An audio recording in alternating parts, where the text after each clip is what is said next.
Asturias, in the year 1938, was a land caught between mountains and sea, between the quiet rhythms of peasant life and the deep rumble of a country at war with itself.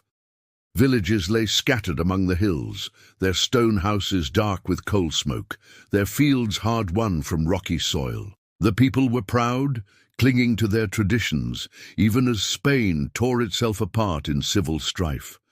It was a time of hunger, suspicion, and whispered prayers to saints who seemed deaf to human suffering.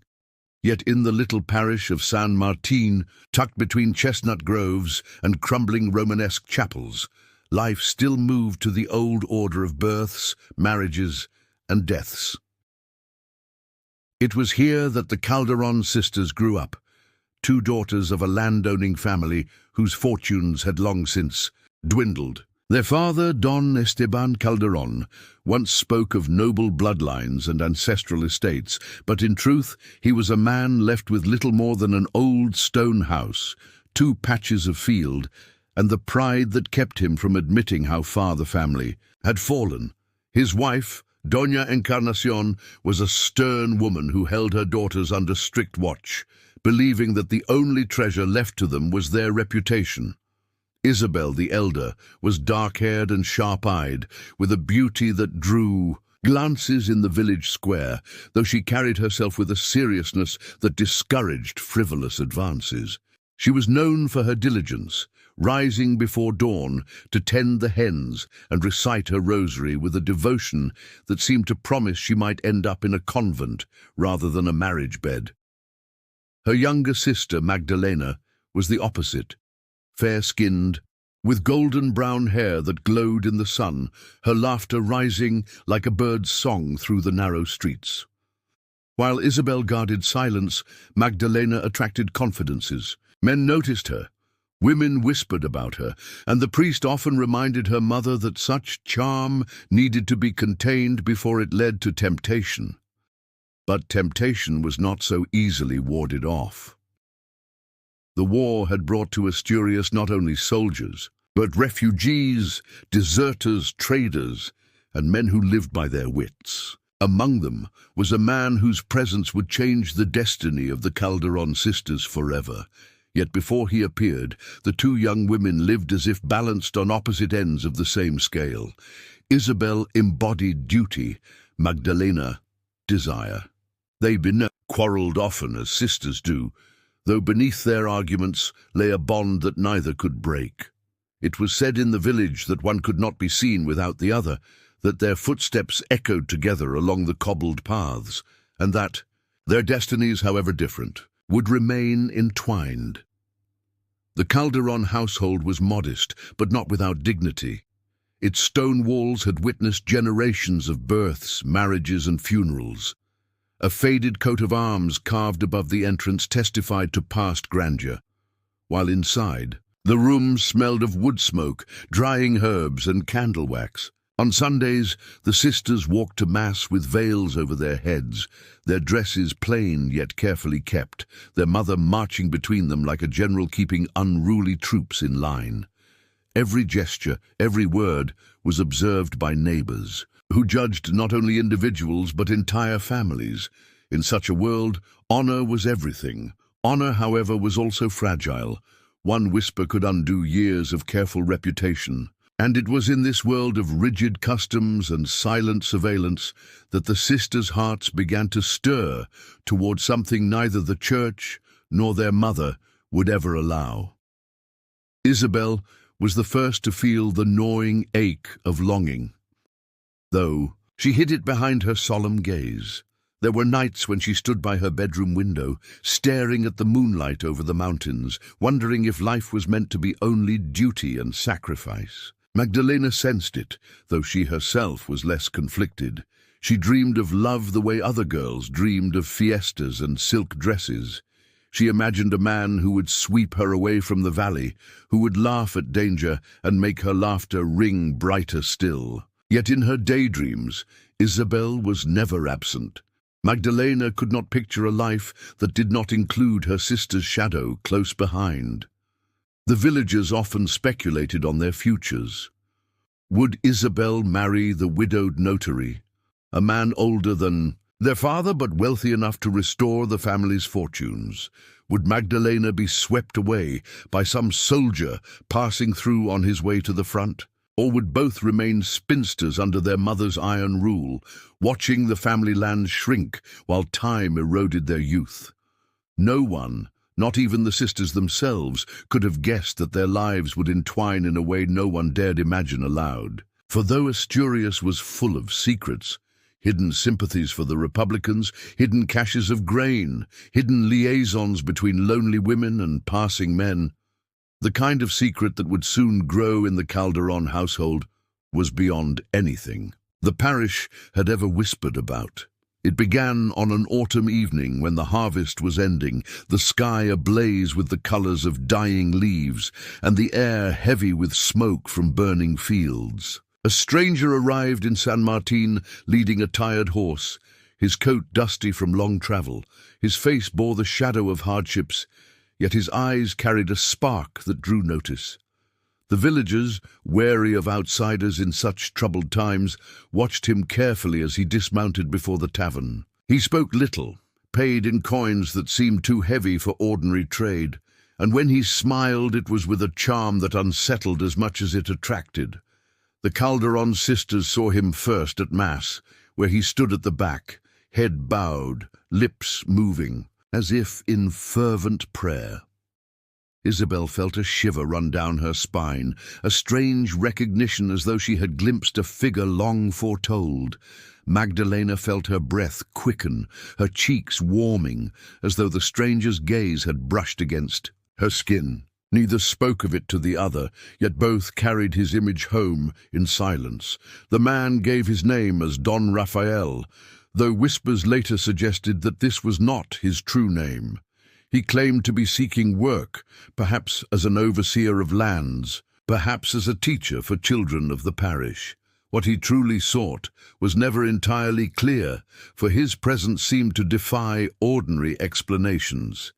He carried himself with the confidence of someone used to command, yet he possessed a gentleness in speech that disarmed suspicion. For Isabel and Magdalena, his arrival marked the beginning of a story that would entangle them beyond redemption. Though they could not know it then, the stranger's path would not only cross theirs, but fuse with it, binding them to him and to each other in ways that would scandalize their community and echo through generations. And so it was that in the fading days of 1938, in a village where silence was currency and reputation the only shield, the Calderón sisters took their first steps into a destiny that would make them both infamous and unforgettable. The weeks following Don Rafael's arrival were marked by a quiet shift in the rhythm of San Martin. Life in the village had always followed predictable cycles: Mass on Sundays, markets on Mondays, harvests in autumn, and the endless murmur of prayers whispered for the souls of those lost to war. But with the stranger's presence, the village square seemed to thrum with new curiosity. Men watched him with suspicion, women with interest, and the priest with the wary eyes of one who senses a soul carrying both secrets and sins. Raphael was not a young man, yet he carried himself with an energy that belied his age. He might have been in his early 40s, his dark hair streaked faintly with silver, his features weathered by sun and hardship. His eyes, however, were what unsettled most people, a deep hazel that seemed to change color in different light, sometimes golden, sometimes green, as though reflecting not only the world around him, but the thoughts he did not speak.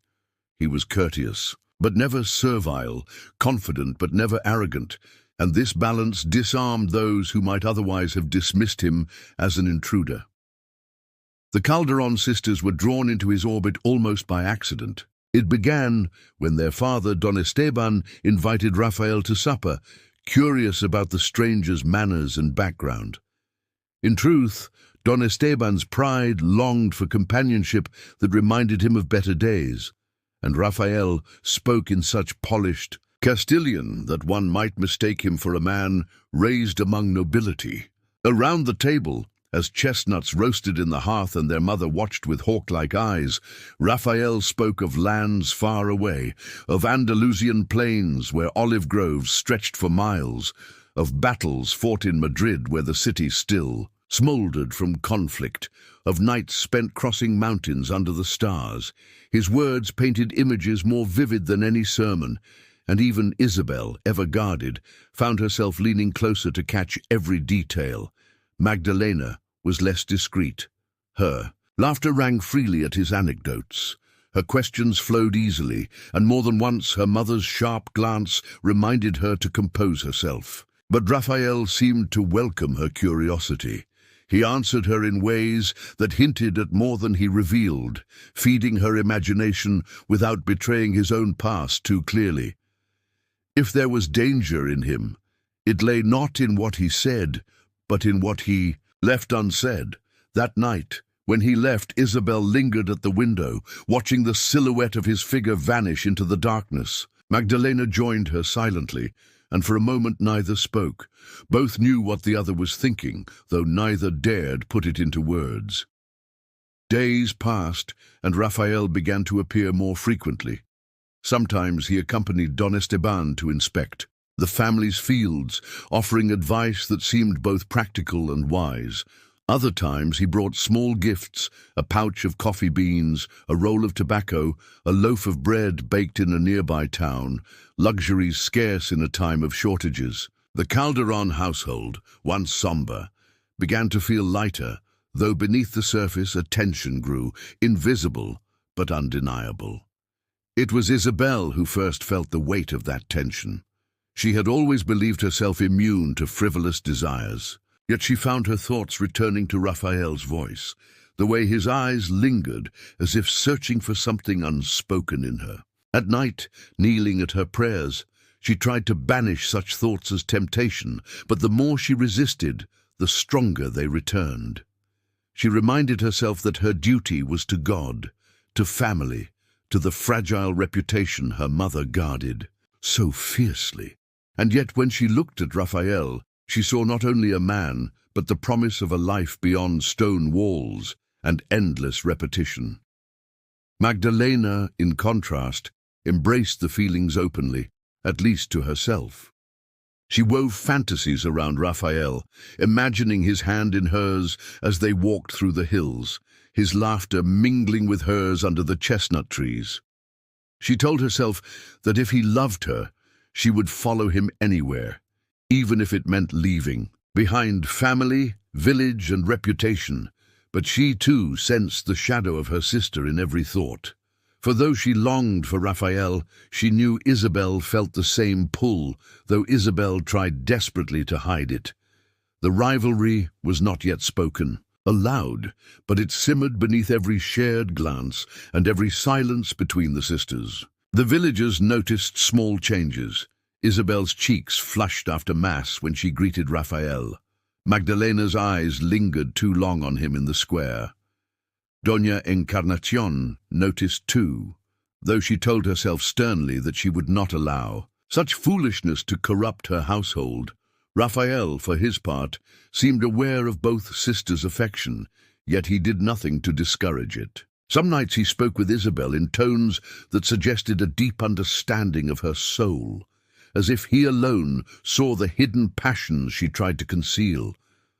Other times he laughed with Magdalena, his eyes sparkling as though he shared in her youthful dreams. Whether he intended it or not, he had set into motion a silent competition, one that neither sister could win without wounding the other.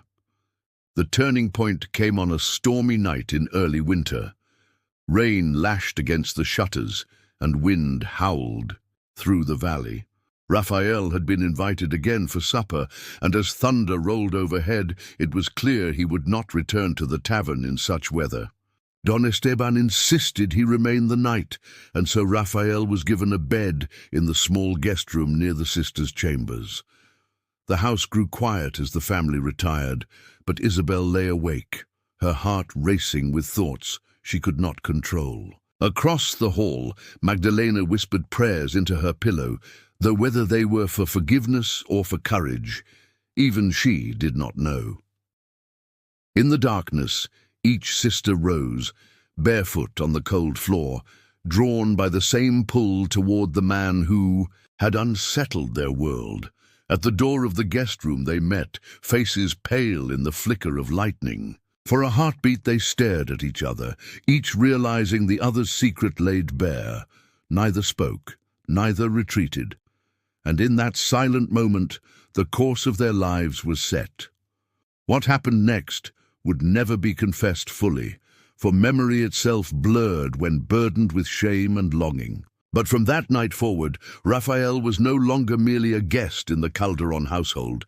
He became its center, its fracture, and its destiny. The villagers would come to whisper of scandal, of sin, of unholy unions that defied the very order of God and man. But for Isabel and Magdalena, in that storm-tossed night, there was no church, no judgment, no future, only the burning knowledge that they both desired the same man, and neither would let him go. Winter in Asturias came hard that year. The mountains lay draped in snow, the streams froze in silence, and the village huddled close around its hearths as the war beyond the valleys roared on. San Martin seemed forgotten by the world, yet within the Calderón household, a storm greater than any winter wind had taken root. What had begun as glances and unspoken feelings had now become something dangerous, something that could not be contained by silence alone. Raphael's presence in the house was no longer that of a mere guest. He was a figure who slipped between roles. At times a friend to Don Esteban, advising on the failing lands, at times a guest at the family's table, and at times a shadow that haunted the sisters' thoughts and dreams. Neither Isabel nor Magdalena could speak openly of what had happened the night of the storm. Each told herself it had been nothing, or too little to matter, yet both knew their bond to Raphael had crossed a line from which there was no return. The days became a quiet battleground. Isabel, with her solemn strength, sought to mask her emotions under the veil of duty, helping her mother mend clothes, preparing food, tending to the hens, speaking only when necessary. But her hands often trembled, and her prayers grew longer at night, as though she might atone for a secret that still clung to her soul. Magdalena, in contrast, moved with a reckless glow, her laughter brighter than before, her eyes quick to meet Raphael's. She did not hide her feelings so carefully, and more than once Isabel caught her sister's hand brushing against his arm, her voice lowering into a tone meant only for him. It could not last. The sisters' silent rivalry grew sharper, until one evening Isabel confronted Raphael alone in the barn, where the smell of hay and cold air clung heavy. She demanded to know his intentions, her voice low but fierce, her eyes burning with a mixture of love and fury. Did he seek to play them against each other? Did he mean to dishonor them both? Raphael, calm as ever, looked at her for a long time before answering. He told her that fate sometimes demanded paths beyond ordinary rules, that love was not bound by laws of man or church. He said he loved her, yes, but he loved Magdalena too, and he could not deny it. Isabel recoiled at his words, torn between outrage and a shiver of forbidden excitement. Love for two? It was sin. It was madness, yet deep inside, something in her trembled at the truth she could not deny. She loved him, but so did her sister, and neither could bear to see him with another. When Magdalena discovered their secret talk, she did not weep or rage. Instead, she took Isabel's hand, and with surprising steadiness, declared that they must not allow Raphael to choose between them. If he chose Isabel, Magdalena's heart would wither. If he chose Magdalena, Isabel would be destroyed. But if he chose them both, if they chose him together, then none would be left in despair. It was an idea so shocking, so unholy, that even speaking it aloud felt like a curse. Yet as the sisters stared into each other's eyes, they saw not only rivalry but love, the bond of blood that had joined them since birth. And they saw, too, that neither could survive losing Raphael.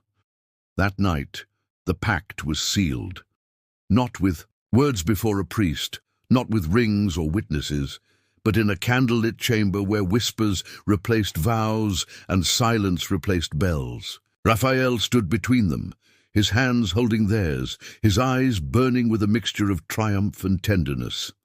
Isabel's lips trembled as she whispered prayers for forgiveness, while Magdalena smiled through tears, her face alight with a strange joy. They promised him loyalty, they promised each other silence, and in the secret darkness of their home, a marriage was forged that defied every law of God, man, and village. From that moment on, Raphael belonged to both. By day, he was still the helpful companion, the guest who offered advice and strength. By night, the house became a labyrinth of stolen moments, footsteps hushed against wooden floors and whispered names in the dark. Sometimes it was Isabel who shared his bed, her body trembling with shame even as she clung to him with desperate need. Other nights it was Magdalena, unashamed, wild in her passion, her laughter muffled by his embrace. And sometimes, when courage overcame fear, both sisters lay beside him, hearts beating as one, their bond to him sealed in ways they dared not think too deeply about. The arrangement might have destroyed them had it not been for the fierce loyalty they bore each other. For while jealousy often pricked at Isabel's heart, Magdalena soothed her with gentle words. And when Magdalena feared Raphael's love might wane, Isabel reassured her with solemn promises. They had entered into a covenant not only with Raphael but with each other, and though it was twisted and forbidden, it bound them with chains stronger than iron. But the world beyond their door was not blind. The villagers began to whisper. Why? Was the stranger always at the Calderón house? Why did he not leave, as other wanderers did? Why did Isabel and Magdalena avoid the eyes of their neighbors, their cheeks flushed, their smiles too quickly hidden? Rumors spread like wildfire, and though no one dared speak openly to Don Esteban, the old man's pride blinded him to the truth.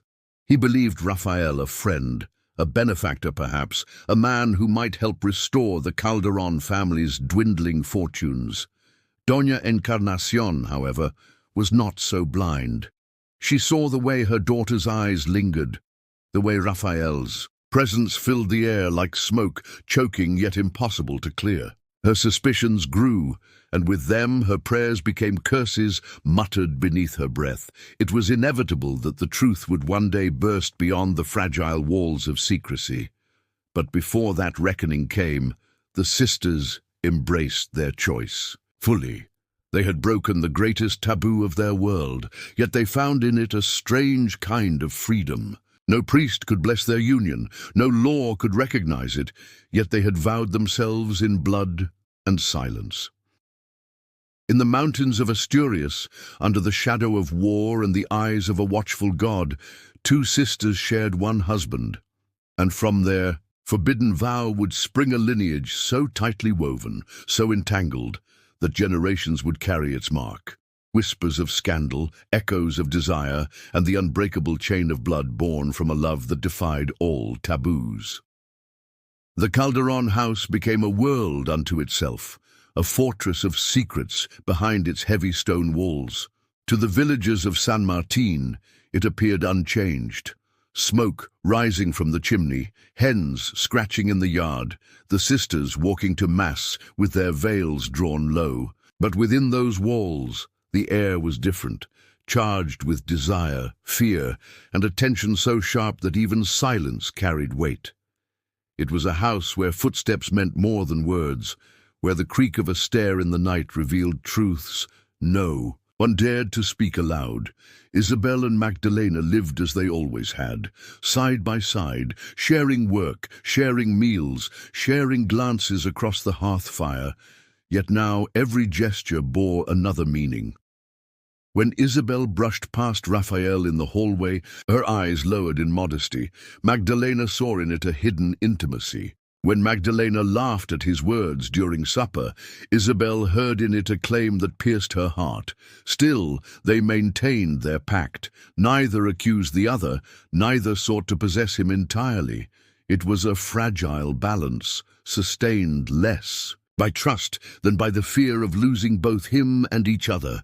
The nights were the most perilous. Sometimes Isabel rose from her bed, candle in hand, her heart pounding as she crossed the corridor to Raphael's chamber. There, in the stillness, she would kneel as if in prayer, before yielding to the embrace she could not resist.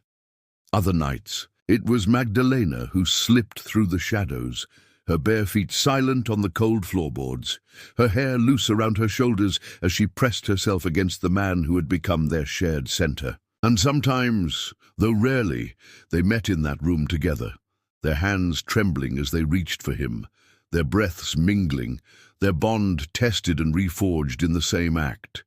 Such nights left them shaken, yet bound tighter than before. In the morning they avoided each other's eyes, yet neither broke the pact. To speak of it would be to tear open a wound too deep to heal. And so silence became their salvation, and silence became their prison. The villagers, however, were not so silent. Whispers spread in the market, behind pews in the church, in the tavern after a cup of cider. They said Raphael had bewitched the sisters, that he had ensnared them with charms or dark arts. Some claimed to have seen Magdalena slip from the house. At dawn, her hair disheveled, her cheeks flushed. Others swore Isabel's eyes, once downcast with piety, now burned with a strange fire. No one dared confront the Calderons directly, for Don Esteban's pride was still formidable. But the air in San Martin grew thick with suspicion. Doña Encarnacion was no fool. She noticed the changes in her daughters, the way their glances betrayed them, the way Raphael's presence infected the household, like smoke clinging to every stone. She prayed harder than ever, but her prayers were laced with bitterness. One night, she cornered Isabel in the kitchen, demanding to know what. Shame had crept into her heart. Isabel, pale as the moon, denied everything, yet her trembling hands betrayed her. Another night, Magdalena bore the brunt of her mother's wrath, accused of vanity, of reckless laughter, of bringing dishonor upon the family. But no confession ever escaped their lips. The sisters endured her suspicion in silence, for silence was all that stood between them and ruin. Raphael moved through this storm with the calm of a man who had long accepted the dangers of his choices. He did not speak of love in words often, but in gestures, in the way his gaze lingered, in the quiet strength of his touch. To Isabel, he was a confessor, a man who saw through her mask of piety and drew out the hidden fire within. To Magdalena, he was a liberator, one who fed her hunger for passion and freedom. To both, he was indispensable, and that dependence became the heart of their peril. But love, when shared in secret, breeds shadows. Jealousy seeped into their hearts despite the pact. Isabel, though devoted to Magdalena, could not stop the ache she felt when she heard her sister's laughter behind Raphael's closed door. Magdalena, though loyal to Isabel, felt her stomach twist when she saw the solemn intensity of her sister's gaze upon him at Mass. Each learned to smile through the pain, to embrace her sister by day, even while envying her by night. And though they never spoke of it, the bitterness grew quietly, like roots beneath the soil. The household itself seemed to take on this atmosphere. The corridors creaked as if with secrets, the walls listened, the very hearth seemed to burn with a strange, uneasy flame. Servants, few as they were, left quietly, muttering that something unholy lingered in the Calderón home. Guests came, rarely, and when they did, they left unsettled, sensing that behind the polite words and gestures, something deeper pulsed. The Calderón house became a house of whispers, a place where truth dared not be spoken, where even silence was dangerous. And, Yet despite the fear, despite the jealousy, the sisters clung to their strange union with Raphael. They convinced themselves that it was love, that God in his mercy would forgive what the world could not. They told themselves that so long as they remained loyal to one another, no sin could truly destroy them. But deep down, both knew their lives had crossed into territory from which there was no return. Then came the first sign of what their union would bring. Magdalena missed her monthly bleeding. At first she said nothing, hoping it was a mere delay. But as the weeks passed, her body changed. Her face glowed with a new light, and Isabel saw the truth even before it was spoken. When the sisters finally confronted each other, Magdalena wept, confessing the child was Raphael's. Isabel held her, whispering reassurances, but in her heart she felt both joy and despair. Joy that Raphael's seed had taken root, despair that it was Magdalena, not she, who carried it. That night Isabel lay awake, her prayers falling into silence. She pressed her hands against her belly as though she might summon life into it by sheer will. She told herself it was only a matter of time, that she too would bear his child, that the bloodline would be theirs together. But in that moment, a new layer was added to the pact. No longer just love, no longer just silence, but a shared destiny that would carry them into the future. Children born of one man, sisters bound by blood deeper than any church could sanctify. And so the Calderón house, once a proud but ordinary home, became something altogether different. A cradle for a lineage that would be whispered about for generations, a place where desire defied law, where sisters shared a husband, and where the first cry of a forbidden child would soon pierce the silence of a house of whispers. The first child was born on a spring morning when the chestnut trees were in bloom and the valley was alive with birdsong. Magdalena labored through the night, her cries muffled behind the thick stone walls of the Calderón house. Isabel never left her side. She wiped her sister's brow, held her hand through waves of pain, whispered prayers and reassurances, even as her own heart twisted with emotions she could not name. When at last the child came, a boy with a shock of dark hair and a voice that filled the chamber with life, both sisters wept. Magdalena, exhausted, kissed his tiny forehead. Isabel, trembling, pressed the infant to her chest as though he were her own. Raphael entered quietly, his face drawn with worry and awe. He looked upon the child with an intensity that seemed to seal his fate in that instant. This boy, born of sin in the eyes of the church, was nonetheless his blood, his legacy. He knelt by the bed, kissed Magdalena's hand, and whispered words of gratitude that only she could hear. Isabel turned away, tears blurring her vision, for though she shared in the miracle, she felt the sharp sting of being left behind. The boy was christened Antonio, after Don Esteban's father. At the baptism, the villagers gathered, their whispers louder than their prayers. Few believed Don Esteban's proud declarations that the child was a blessing from heaven, the fruit of honorable union. The absence of a public husband for Magdalena, the silence around Raphael's true role, only fanned the rumors. But the Calderón family stood united at the altar.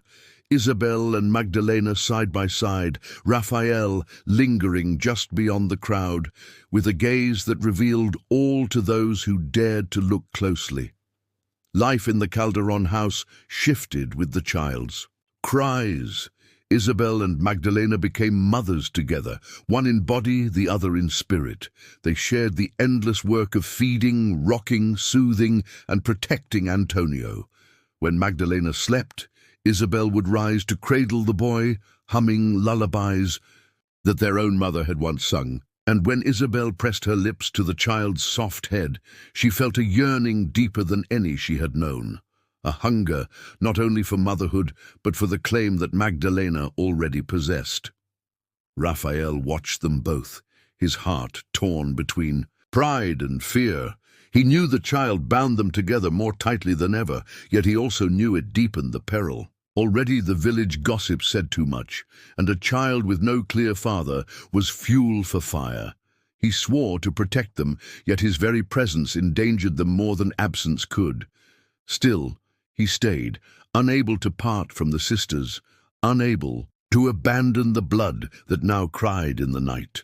Not long after Antonio's birth, Isabel began to feel the stirrings of change within her own body.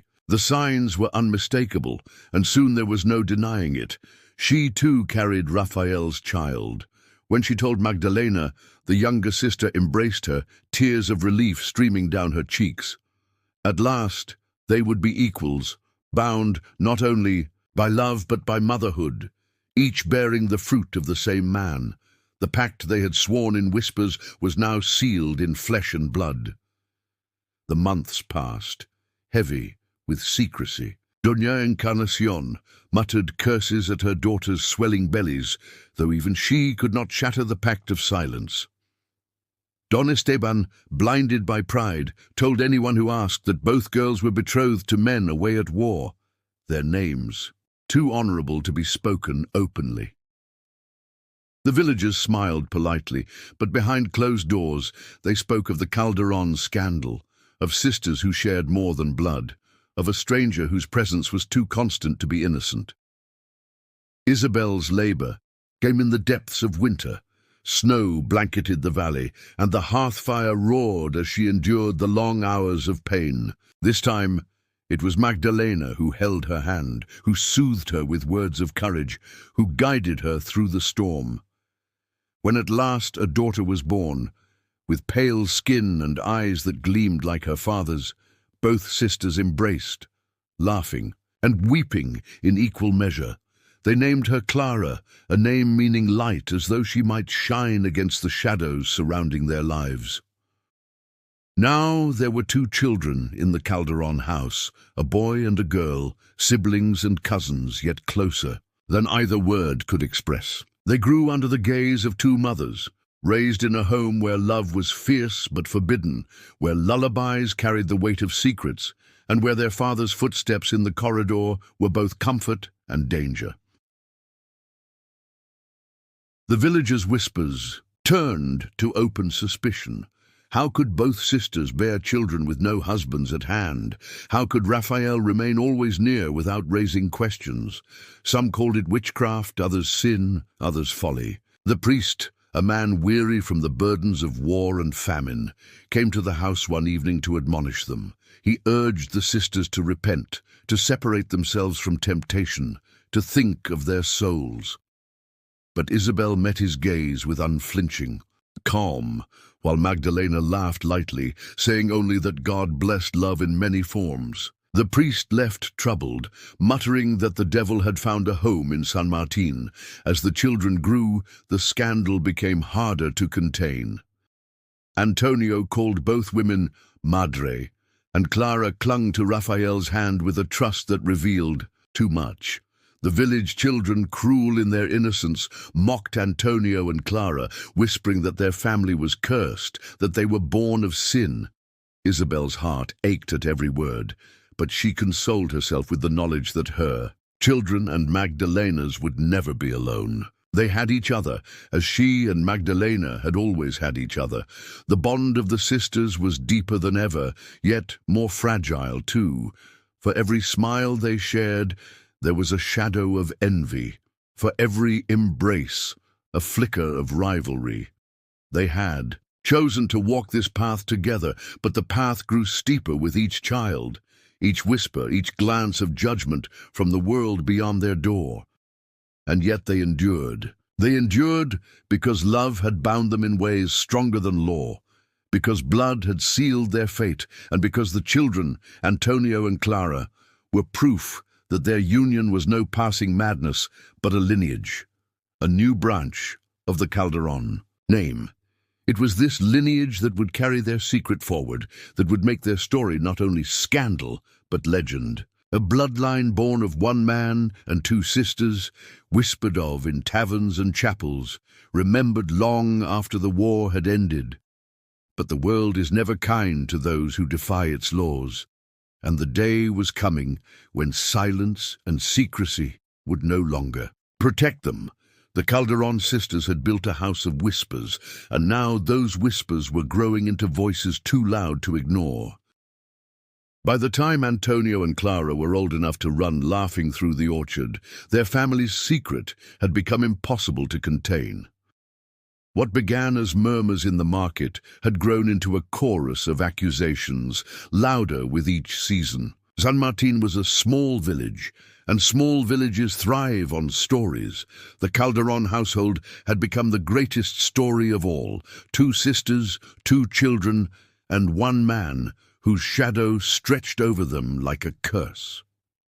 At first, the villagers' words were subtle, coated in false politeness. Neighbors who once greeted Isabel and Magdalena with warm smiles now dipped their heads with cold civility. Women drew their shawls tighter when passing them in the square, whispering to one another once the sisters had gone. Children, echoing what they heard at home, laughed cruelly at Antonio and Clara, calling them hijos del pecado, children of sin. The sisters bore it in silence. Isabel walked through the stairs with the composure of a stone figure, her dignity a shield that no word could pierce. Magdalena, in contrast, flared with defiance. When women whispered, she met their eyes and smiled, daring them to speak aloud, what they only dared mutter in shadows. Her laughter, once a song of innocence, now carried the edge of provocation, a blade wrapped in silk. But the gossip soon hardened into judgment, and judgment into action. The parish priest, who had once contented himself with stern visits and warnings, grew more insistent. He stood at the pulpit and preached against sin that spread like disease, against households that mocked the sanctity of marriage. His eyes flicked toward the Calderón pew, where Isabel sat rigid, and Magdalena smirked faintly, and the congregation followed his gaze. Every word was a knife. Every sermon tightened the noose around their secret. Don Esteban, old and failing, could not bear the shame. Pride had been his armor all his life, but now it cracked under the weight of suspicion. He insisted still that his daughters were betrothed to men away at war, that Raphael was only a loyal friend who kept watch over them. Yet his voice trembled when he said it, and even he no longer believed his own lies. Doña Encarnacion grew harsher with each day, her scoldings turning into curses, her prayers into desperate bargains with God. She spat Raphael's name like poison, yet could do nothing to drive him away. For he had become not only the sister's bond, but the father of the children she could not deny. The breaking point came one summer afternoon during the feast of San Juan, when the villagers gathered around great bonfires in the square. Children danced, women sang, men drank cider and told stories of the war. Among them were Antonio and Clara, chasing each other with wild laughter. Someone shouted at them, calling them bastards. Another voice, emboldened, said the truth aloud for the first time, that they were both born of the same man, that their mothers were not widows, but shameless sinners. The crowd erupted in laughter, cruel and sharp. Isabel rushed forward, her face pale as death, pulling the children into her arms. Magdalena followed, fury blazing in her eyes, shouting at the villagers to hold their tongues. But the laughter had broken the silence that protected them. From that day forward, the Calderón scandal was no longer whispered in corners, but spoken boldly, shouted in the streets, carved into the very air of San Martin.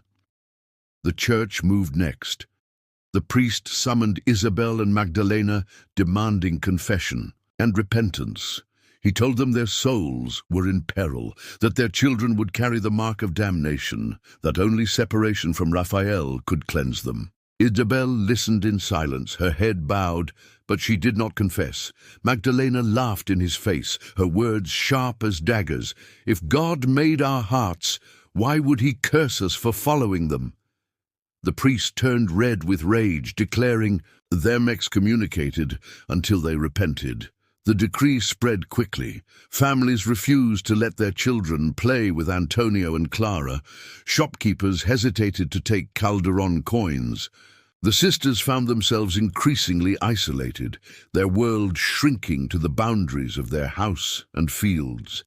And yet, within those walls, their pact remained unbroken. Raphael stayed, despite the danger. He stood beside them, with quiet defiance, his hand on Antonio's shoulder, Clara perched on his knee, as though daring the world to strike him down. But isolation breeds fear, and fear breeds cracks even in the strongest bonds. Isabel grew weary, her nights heavy with tears she dared not shed by day.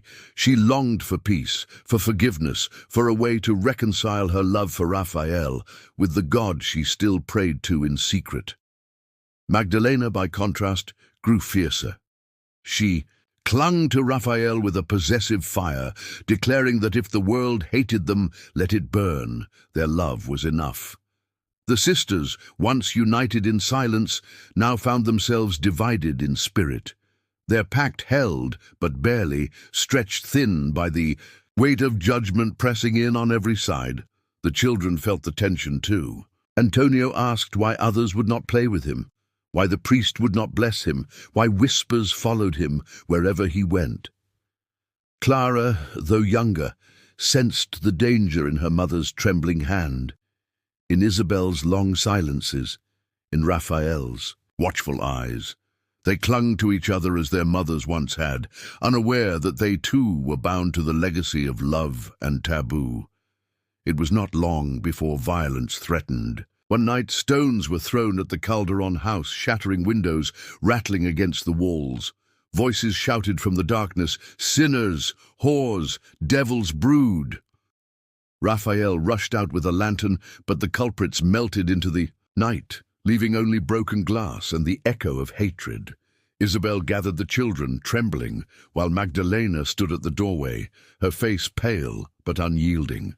She whispered that the village could break their windows, but never their bond. Yet even she, defiant as she was, could feel the chill of fear settling into her bones. The reckoning had come. The world beyond their walls would no longer ignore or tolerate what lay within. The sisters had chosen their path in whispers and secrecy, but now the voices of judgment were louder than ever. And though their love for Raphael and for each other bound them still, the price of that love had become heavier than any of them could have imagined. The Calderón sisters had defied every law, every custom, every taboo. Now at last the world had risen to demand its due. Years later, when the war had ended and Spain itself was scarred by wounds deeper than any family could bear, the Calderón house still stood, weather-beaten but unyielding. Its orchard bloomed faithfully each spring, the scent of apples and blossoms drifting over the same fields where Isabel, Magdalena, and Raphael had once walked together. But inside its walls, time had carved silence and absence into every room. Raphael was the first to go. Some said it was a sickness of the lungs, others whispered it was the burden of a life lived against God's law. But the truth was simpler. His body, worn down by toil and tension, could no longer bear the weight of both sisters' love and the world's hatred. He died one autumn evening, his children by his side, his hands clasped in theirs, his last breath carrying a whisper none could quite hear. Some swore he spoke Isabel's name, others believed it was Magdalena's. Perhaps, in the end, it was both. Isabel mourned him quietly in the way she lived her life, her grief folded inward, pressed deep like a prayer. She wore black, lit candles, and tended his grave with the devotion of a widow, though the church never blessed her with that title. Magdalena grieved differently, fiercely, openly, her wails echoing through the valley, her anger turned not only at God, but at the villagers who had condemned them. "He was ours," she cried at his burial, "ours, not yours, not the church's, not the world's." It was the truth, and it scandalized those who heard it. The sisters lived on, bound together not just by their pact, but now by memory. Yet, even memory is a fragile bond. Isabel softened with age, seeking forgiveness in her prayers, while Magdalena hardened, her defiance calcifying into bitterness. They still shared the house, still raised Antonio and Clara together, but their paths diverged in spirit. Where one longed for peace, the other longed for justice. Where one folded into silence, the other sharpened her tongue against any who dared cross her. Antonio grew tall, strong like his father, with the same dark eyes that carried both charm and sorrow. Clara inherited her mother Isabel's grace, but Magdalena's fire, a beauty that carried both gentleness and danger. They were more than siblings, closer than kin, raised side by side, each the mirror of the other. And because of that closeness, the whispers that had once haunted their parents soon turned toward them. Villagers watched the way Antonio and Clara laughed together, the way they defended each other, the way they seemed bound by something deeper than ordinary blood. Fear turned whispers into suspicions, suspicions into rumors. The old story of Isabel, Magdalena, and Raphael had not ended. It had simply taken a new shape. The Calderón bloodline became infamous. Families refused to let their sons court Clara, fearing contamination from a cursed lineage. Antonio found doors closed to him, no matter how skilled his hands or honest his work. They carried not just their parents' scandal, but its legacy, a stigma etched into their very names. Yet in private, away from the condemning eyes of San Martin, they carried something else too, a fierce loyalty, a bond so unbreakable that the world's judgment only drove them closer. Isabel lived long enough to see her children grown, her hair white as snow, her voice softer than a sigh. She died one winter night, the rosary still in her hand, her final prayer asking for mercy on them all.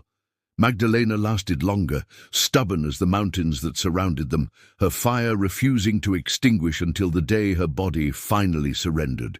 At her burial, some said the earth itself seemed reluctant to take her, the woman who had lived unbowed, unrepentant, until the very end.